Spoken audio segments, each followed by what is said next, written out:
My name's Bryant Zimmerman. I'm with Grandau Communications, an expert design in vinyl. We actually have several companies, but what we're going to go ahead and do during this session is I'm going to go ahead and go through the process of creating a hat using heat transfer vinyl. So what we've done is I went ahead and took the logo for BarCamp. I'm going to go ahead and share my screen here. So you should be able to see this. What you're looking at right now is a product called Vinyl Master Pro. What I did to get the logo for for the artwork was I pulled down the BarCamp logo. We went ahead and imported it into the Vinyl Master Pro. So I'm going to go through that process so you can just see it. You can see we've got the logo. We zoom in here. You notice this is the full color logo. It's got all the nice shading and everything in it. But for our purposes, we really don't need all that shading, but we need a very crisp, clear vector-based image. So what we do is I select the image and inside of Vinyl Master, I click Vectorize. It opens up the Vectorize window and it shows me the images. It says that there's 4 basic colors. Now, based on that, it detected 4 basic colors based on the toning in that. I'm only interested in 2. So I'm going to go ahead and say flatten this down to a 2-color image. So I've got basically white is one color and red's the other. So that levels all the color toning down to that single image. How does So it pick which color to use if there's multiple shades of red? Will it just go for the one that's most prevalent throughout it? yeah, I can actually select it. There's actually an eyedropper buried somewhere here. But I can actually flood fill. There's a lot of options here inside of this. So I can, I can actually go into the view. I can split, turn the split screen off and on. But under the image, I can crop my image. I can smooth the image before I actually do this. And then under the auto color correction here, I can, if I wanted to apply color correction for black and white logos and things like that, I can flatten the colors using different things first. So I'm going to go ahead and cancel out of that just so I don't, because I know the other process works cleanly. But you can also play with the trace modes for the edge detection algorithms for logos or text based, and then there's different smoothing algorithms. So if I wanted to, this is 0.5 smoothing. If I wanted to go up on the smoothing aspects, I could actually do that. And what it would do is it would take, the hard edges off a little bit more. And so I can adjust. For this logo, this one is such a well done logo. It was a very clean logo. And so what I'm going to do is I'm going to take it down to just 2 colors. Now, you had asked which color do I want to determine. I could actually pick the color that's going to be the base. So I could pick this color as my base, and then I could start reducing the colors based on that. So there's some areas there, and then I can also invert the colors. I can select the colors that I'm working with here for the background. So I can then select a background color. See how I can toggle the background colors off and on. So depending on what I want there. So I'm going to just take it back down to my base 2 colors. And then I'll trace it. So the trace then gives me the example of what I'm going to see. Now, so let's say I wasn't happy with that and I needed to, play with my corners. This one's probably not going to show me a lot of difference on that because of its, yeah. This is just such a good image. It's not easy to show a bad image, but if you've got picture of a logo to really test it. When you've got bitmaps that are really, really pixelated and things like that, I've had people give me their logos because they've lost them, and we've had some pretty garbage stuff come in, and you have to make it look good. Now, I do use Inkscape and other products as well. This is just so fast when you to do layout. It's designed for this kind of implementation. So now I hit apply, and you see we have we have a vector-based logo now. I click on it, and you can see that there's, we've got the points for it. If I come in here and start playing with it, you can actually see, it is vector-based. It now lets me adjust it, play with it if I wanted to add points or whatever. So very rapidly, it gives me the ability to lay this out. So I'm gonna go ahead and delete this one here. What I've done is, there's tools to put things on a curve and things like that. So I did the BarcampGR.org on a curve. This is basically doing a mesh warp. I wanted the BarCamp Grand Rapids to be kind of warped a little bit more to like the curve of the bill on the hat.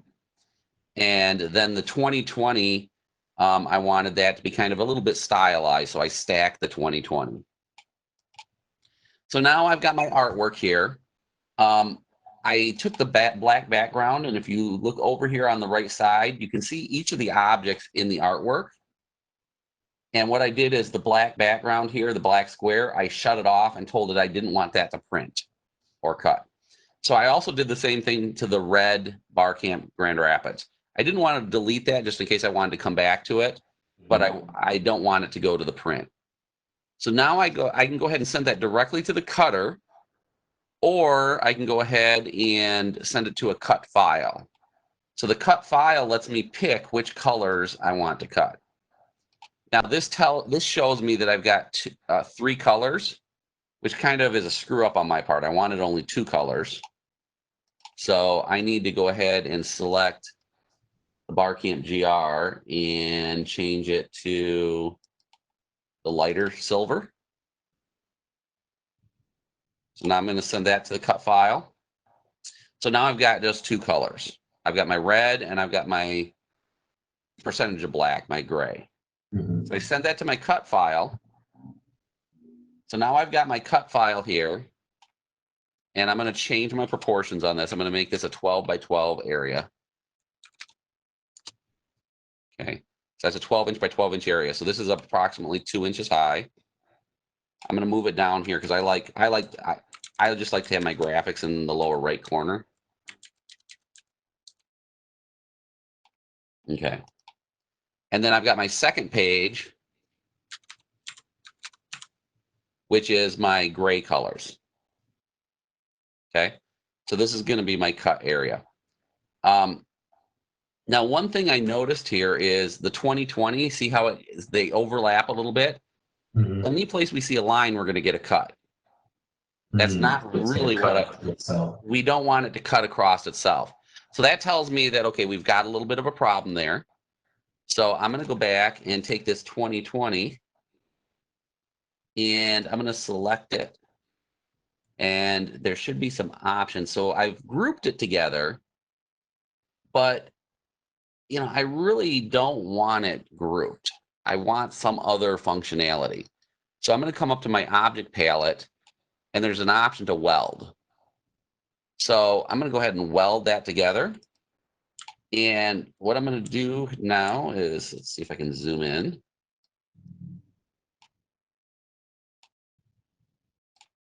And now I'm going to select it. And you see now when I select the objects, they're not independent objects. They're welded together as a single object. So what I'm going to do is I'm going to go ahead and go back to the cut file. I'm going to delete the silver page. So I've got just the red page. I come back here to my main artwork, and I'm going to then re-export to my cut file, but I'm going to just export the silver. So I send that back over here, and now I pick my page here and set myself back to 12-inch by 12-inch. And you notice here now these are welded together so that they should cut correctly. Okay, so now I'm going to lay these out here. I'm going to ungroup them.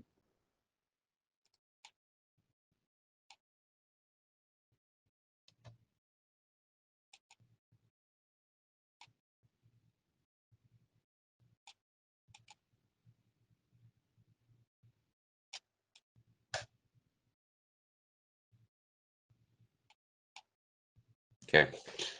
So can you see the cutter behind me? Do you see me in the frame? Oh, I was looking in the screen share for a second, but yeah, I see it behind you. Okay. So what I'm going to do, go ahead and look at the screen share for here for a second. So what I'm going to do is I'm going to send this particular image, which is about 1.19 by about 8 inches long. I've got it set to mirror because we're going to basically cut the back half of it in, and then, so what I'm going to do is I'm going to say cut now. I'll pop up a little box here and ask me if I'm sure if I want to cut. Okay, and I'm going to shut off the screen share so hopefully you can see this a little bit better. Yep. Just got big. Okay, so basically right here behind me is the cutter. I'll move some stuff here off my floor. I wheeled a bunch of stuff into my office so I could be able to do the demos for you. Okay. So so we've got the cutter behind us. We've got the vinyl loaded into the cutter here. And then I'm going to go ahead and tell it to cut. But before I do that, I actually have to set my start point. So I move the cut head over to the vinyl. And I set a start point.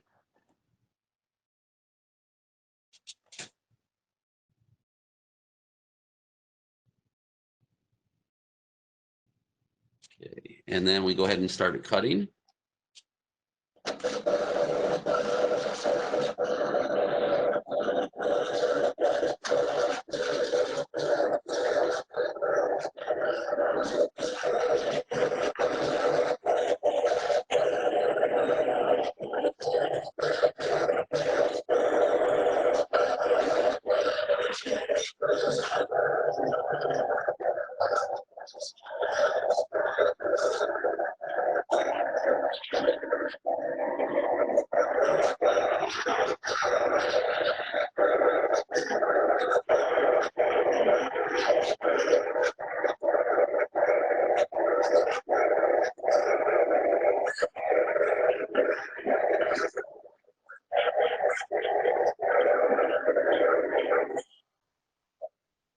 Okay, so that cut the silver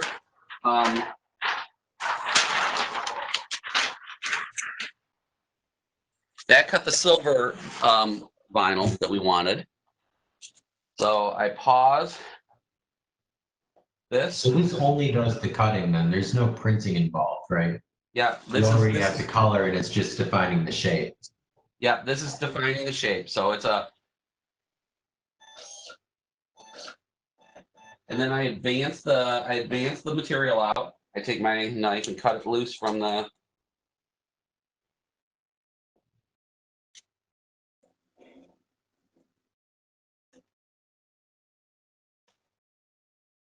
so now I've got, and I don't know if you'll be able to see this on the camera, but now it's, you got. Oh yeah, I can see the 2020 in the BARCAMP kind of faintly sketched out there. Yeah, it's basically etched or cut into the vinyl. So next we're going to change the silver vinyl out. We're going to put in red vinyl.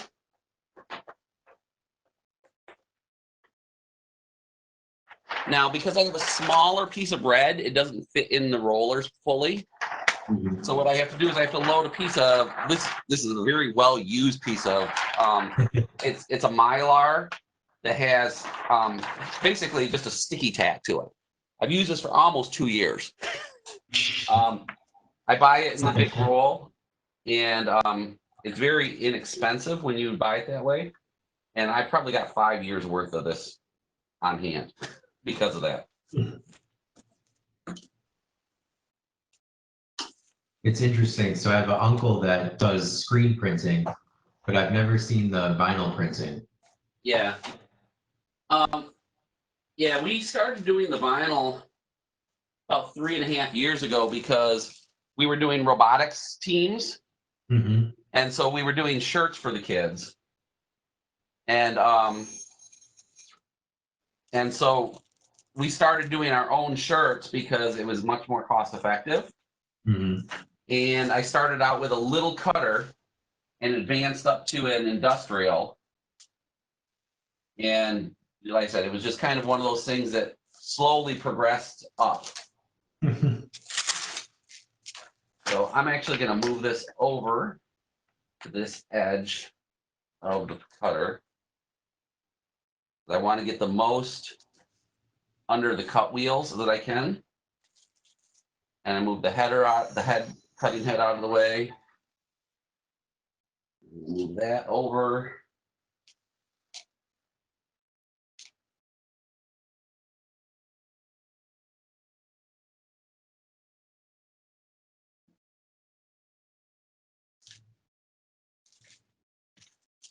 And this basically what this allows me to do is some of the smaller cutters you have to cut in sheets of 12 inches by 12 inches.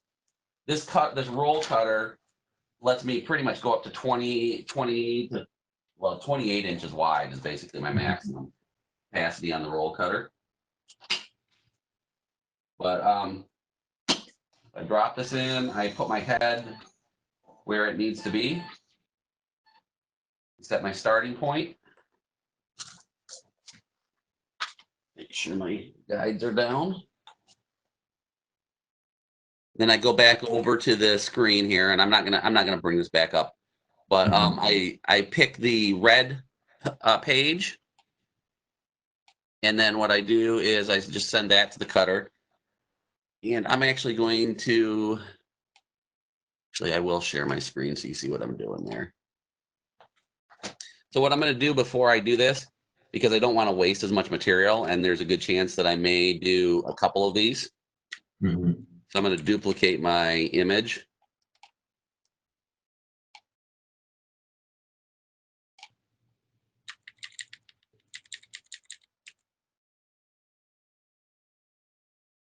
I think I could probably fit 3 of those on that little piece. Nice. And then I'm going to go ahead and send it to the cutter, just like I did the other one. It's still set to mirror and advance. Cut now. Does its calculation. Then I say proceed with cut. So I'll go ahead and shut that off so you can see.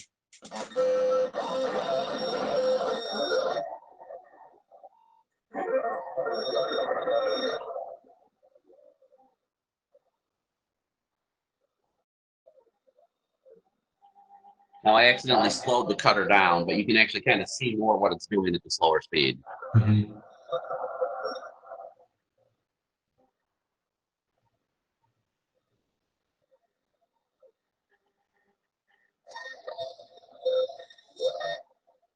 And I couldn't quite fit 3 on that piece.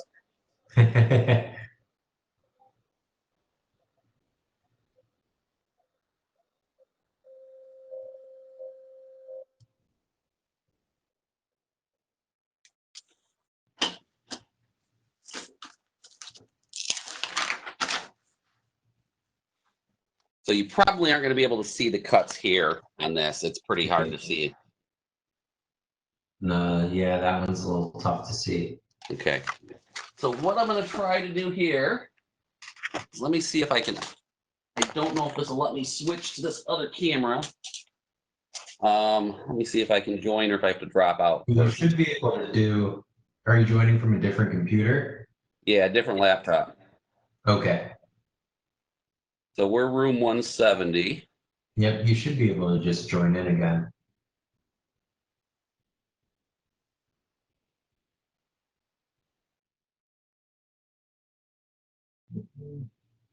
Yeah, I've got like 2 cameras here. I'm trying to figure out how I can switch cameras here. So when you're joining, there's like the 3 dots, and you can select which camera you want to use.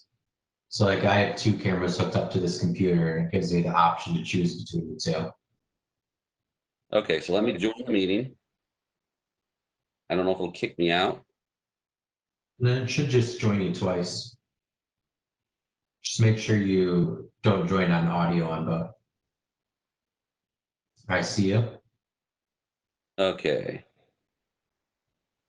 Okay, so that changed to that camera. And I've got my audio is off on the laptop. So what we're going to do is we're going to take these that we just finished. Turn your video off on the one that has your audio. Okay. There we go.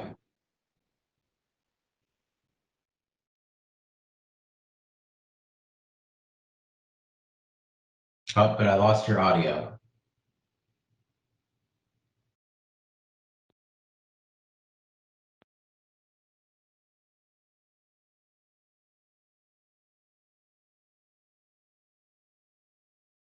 What now? Here we go. Okay. We'll go over to our workroom. I feel like I'm in the VR experience right now.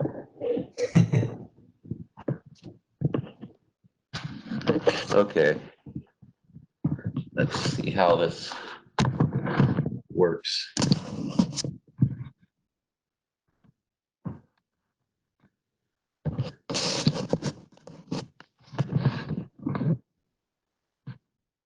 Oh, so is that okay? Hat press? Yep.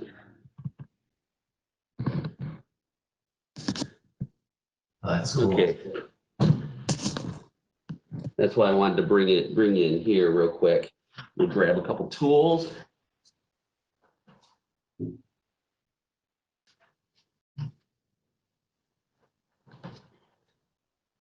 Okay, can you hear me okay? Yep. Okay.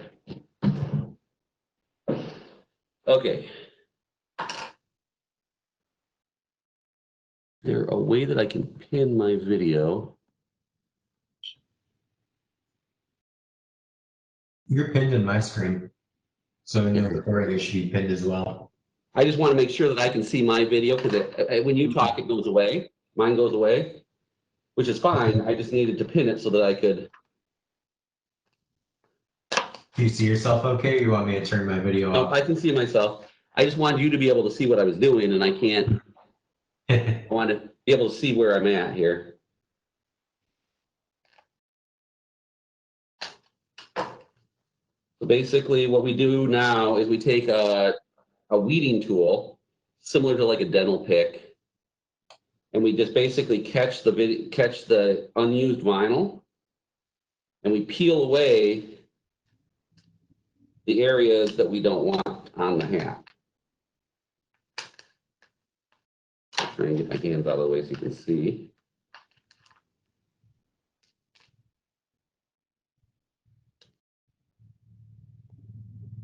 Oh, I got pretty close to getting that third one on there.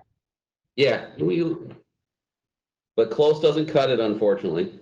But yeah, and had I pushed them tighter together and flipped them around, and I would have. But basically, what we do is we weed out the negative space, anything that we don't want on the hat. It's weeded out.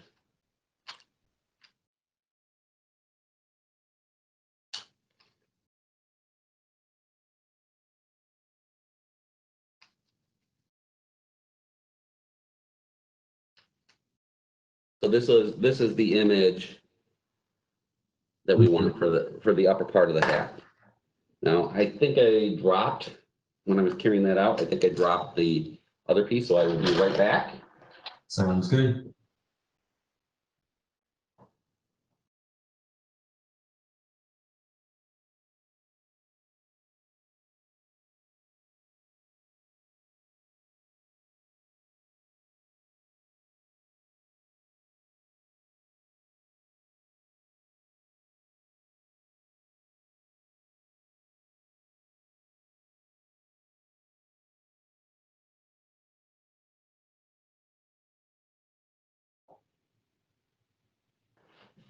Okay.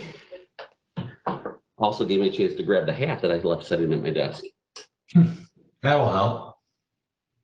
Just a little bit. Okay. So here I'm going to go ahead and weed the material again. Now I'm using metallic vinyls for this particular one. It's just kind of the look and the feel that I'm going for this. I want it to kind of catch the light and really glitter back. Mhm. Now, how does vinyl hold up in like machine washable stuff? Vinyl tends to hold up actually better than silk screening. Interesting. We recommend that you turn it inside out when you wash it. Hmm. They say the lifespan, it should be minimum 25 washings. Hmm. With most, we see that the lifespan tends to be longer than that, upwards of 35 to 40. If you don't abuse them, if you don't over dry. Hmm. Okay, so let's see if I can get these to. It's a very small print. You got to be real careful you don't lift it up like I just did.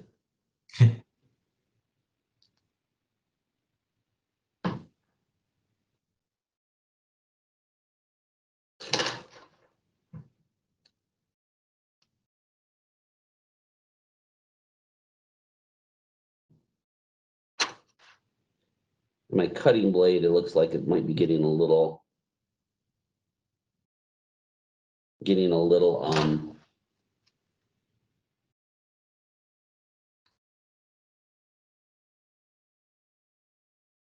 dull.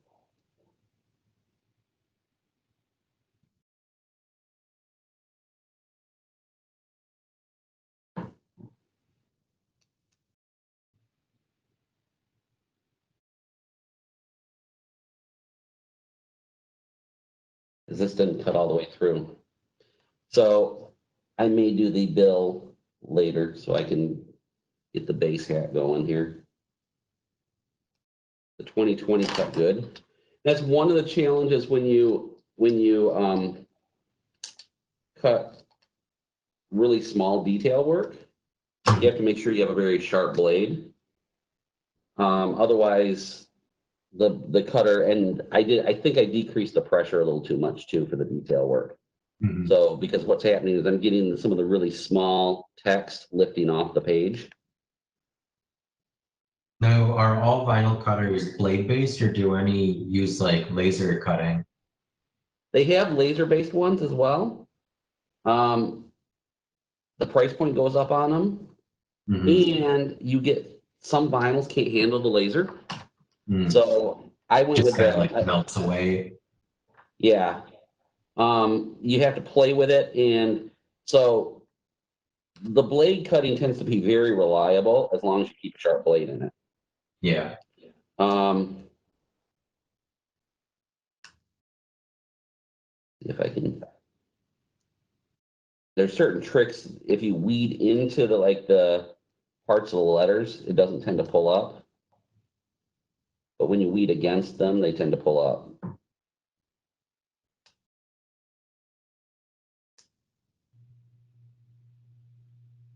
Just trying to see if I can save this, the big one for the bill, without having to recut it.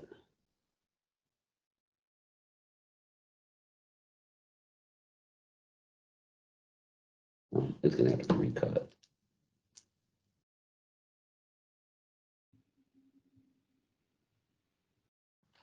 So I'll just show you so you can kind of see what happened there.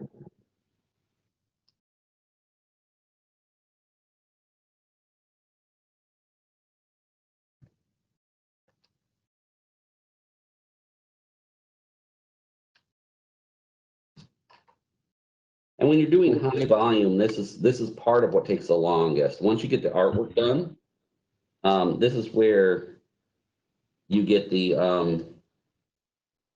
where silk screening pays back.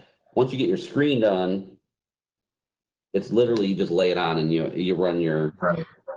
you run it. Here, every single shirt you do or hat has to be weeded.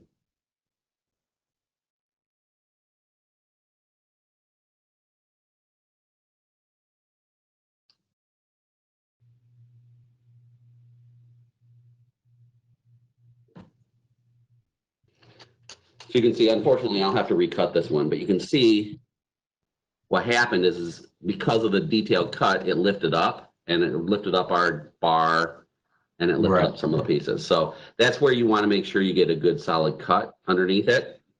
But the 2020 came out well, right? What? But the 2020 worked out. Right? Yeah. Well, and that was because the detail, there wasn't as much detail. There wasn't small detail. And so my blade was obviously sharp enough to do that. Mhm. So what I'll do is I'll go ahead and I'll lay this on, and then I'll come back and do the bill. I mean, if you want to hang around, I can go recut the bill if you want to stay on. I don't know if there's another one after us. There wasn't when No, we you're started. clear for the only other session going on right now is Ed's doing a gentle introduction to Markdown, I believe.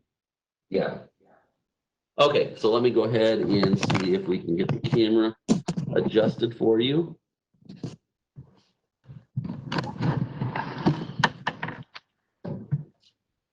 Too much stuff in my workroom here.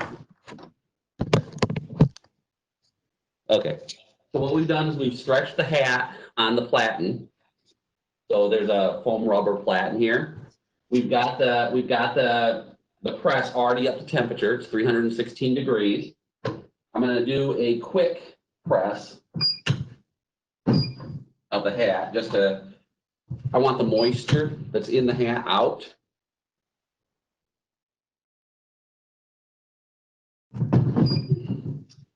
And I'm doing a corduroy hat. The one thing that we have to be careful with, a lot of hats are not made of traditional cloth. They're poly blend. Mhm. And so we have to turn the heat down and increase the pressure or increase the press time. So I'm going to go ahead and just lay my artwork right on the hat and position it. I don't know if you can see that. Yep, I see it. And then what I'm going to do is I'm going to put a pressing cloth on it because I don't want to scorch or melt stuff.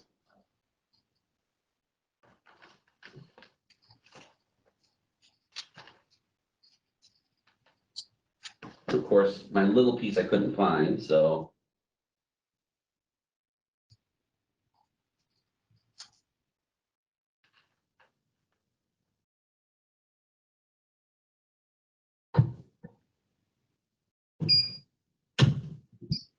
So we can bring it down. This is an auto release press. I started out with traditionals, and when you start running high volumes, it's constantly up and down with the press.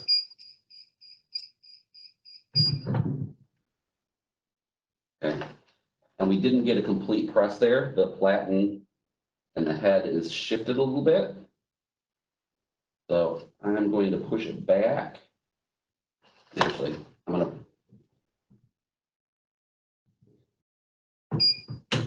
I'm doing metallics. They don't scorch at the same level that some of the others do. Mhm. Now, is it also more difficult on corduroy since it's kind of like a raised fabric? Actually, corduroy is better. Really? Yeah. Okay.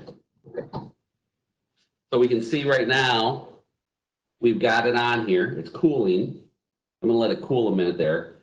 But while it's getting ready to cool, I'm going to put it, since I'm right-handed, I'm going to go to the right-hand side of the bill, or the right-hand side of the hat. And kind of over on the forehead, you know, on the side of my head, I'm going to put the 2020 over there. And I want to lay it right there. I'm just going to pick a nice spot to lay it in.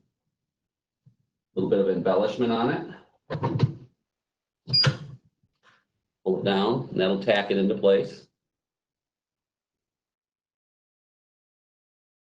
I feel like if I had that machine, I would try to like heat a tortilla on it for lunch too.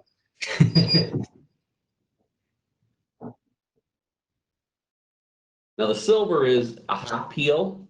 The red is a cold peel. So now that literally peeled right wow. off. You see that silver? See how nice that is? Mm-hmm. That's awesome. And then we're going to go ahead and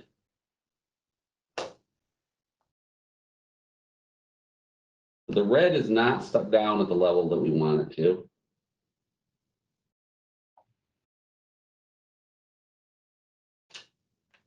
So the red didn't stick. I didn't get enough pressure on it.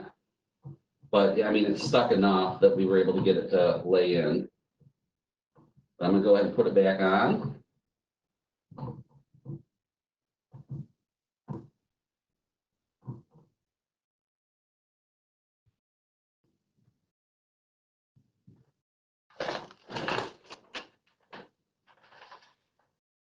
This red metallic is a little more picky to work with than the silver. The silver is actually one of my favorite manufacturers. It's a company called Caesar. And this metallic is a third party, the red metallic. Mm-hmm. I didn't have any of the red from Caesar.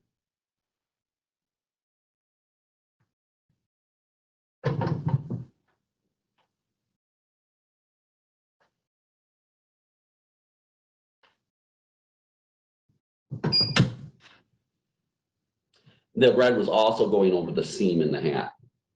Mm. So it just adds a little bit of complexity there. Yeah.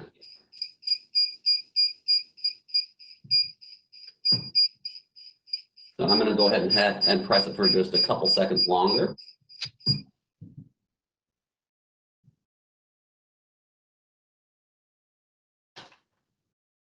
Actually, I'm going to adjust the hat. There's a seam underneath it. I'm going to do another quick 3 seconds. And this is the hats have a unique complexity because of the the shaping of the hat, the stitching, everything. It tends to be something that's even more so than shirts, a little more complex.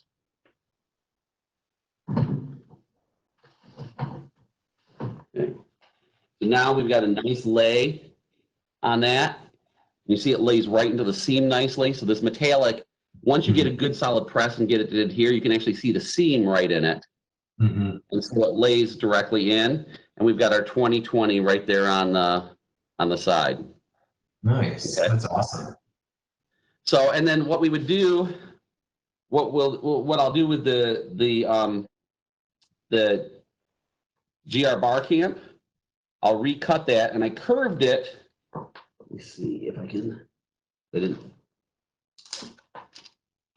So I curved it a little bit, Mm-hmm. so that when I lay it on the bill, and it curves around the bill, it won't be flat. You lift it I up. put a little bit of. There we go. I put a little bit of. I put a little bit of a curve on it, so that when it lays down on there, so I'll have BarcampGR, and it'll be kind of curved along the bill. Mm-hmm. And then on the back, above the bill, and I said this did not. That's you had a really tiny one, right? Yeah. And actually looking at this, I probably made this one smaller, too small. You know, I'm looking at it, I wanted it a little bit bigger. Just because, you know, when I measured it, I thought, okay, I don't want it to be too big. Mm-hmm. But so the BarcampGR, once I get that done, will be curved and kind of go across the back of the bill. Oh, nice. So I'll have the BarcampGR.org. So that way, when I'm walking away from people, they'll see BarcampGR. When I'm walking towards them, that you'll see the base logo, and then they'll have the BarcampGR on the bill. I tend to wear my hats down a little bit because that's how I like them. So you'll be able to see the bill. It won't be as readable in your face, but you'll be able to see the bill on it and the BarCamp on the top. Let me see if I can. And then when I turn to the right, see the 2020. Mm-hmm. So I'll be sporting my BarcampGR shirt, you know, and my hat. Is that the same red vinyl on the shirt? No, the red vinyl on the shirt is actually a glitter vinyl. Okay, I was gonna say you can't see the glitter detail on the hat as well, but okay, different. Yeah. I didn't want the glitter on the hat. I wanted that for the hat. I wanted it to be kind of, because I was going on corduroy, I wanted to kind of blend in. Right. So you can kind of see that the red blends into it. So it's a nice thing. but it still catches the light. You know, as you go across, you get a little bit of a sheen on it. The 2020 on the side as an accent really pops, so that you can see, you know, you can see that it's a 2020. But on the front, because I wanted the BarCamp to also stand out, that's why I've been going with the silver. But the red will be the first thing you kind of see as an accent, and then you will get the silver on the bill and end up with a very nice look. Yeah, that red looks real sharp on there. Yeah. So I've been I love my BarCamp hats that I've gotten in past years, and I'm sure to wear them all the time. So kind of a fun one. And I'm gonna see if the guys will give me approval. I may put pictures of these up on my Expert DB site and make them available. And Nice. you know, I got to figure out what my costs are on them, but we'll do them and they add, you know, whatever my cost plus $5 as a fundraiser towards BarCamp for next year. So as long as they give me approval, I want to get permission first to make sure that they're good with that. So that's cool. Thanks for sharing. This is fun. Yeah. Okay. Yeah. Well, and today, I mean, having the two computers actually worked really well. Yeah. It allowed me to move between the studio and then show you guys the heat press. Last night I did it with I videotaped it in advance on my phone, and then when I tried to play it back on my phone, it kind of stuttered and things like that. But these are the learning curves as we figure out the new tech, right? Yeah, and actually, I think this has been working really well. I mean, I've been very pleased with this. It seems to be a fun method. For somebody like me that has a lot of physical stuff, it gives the ability, like I said, to be able to do some of these demos. I don't know, did you come to the MikroTik one that I did earlier? Were you on when the MikroTik routers? Oh, no, I was actually in the other call at that time when we were, but I think the cat was on that one. So I think, because I thought the recording's out. Yeah. Well, and we recorded all of them. So the fun thing is I'm gonna go ahead and stop the recording.